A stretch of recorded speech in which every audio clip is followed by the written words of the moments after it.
My name's Luke Roberts and I've been with NIRAS now for about 5-6 years. My job description is project engineer, but yeah, I do all manner of things. I would say I'm probably the calculation guy in the office, so if there's any numbers to be worked out, quite often people come to me.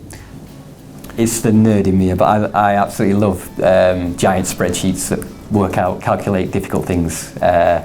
Yeah, that's what I know it sounds weird, but that's what I do. I do get very excited about a giant spreadsheet that calculates all manner of things. Sustainable development is something we're definitely working on in terms of reducing utility consumptions, reducing water consumption, and just trying to make processes greener in general and not just throw our money away on energy. For any sort of more difficult engineering solutions, I think people look to NIRAS to help them out.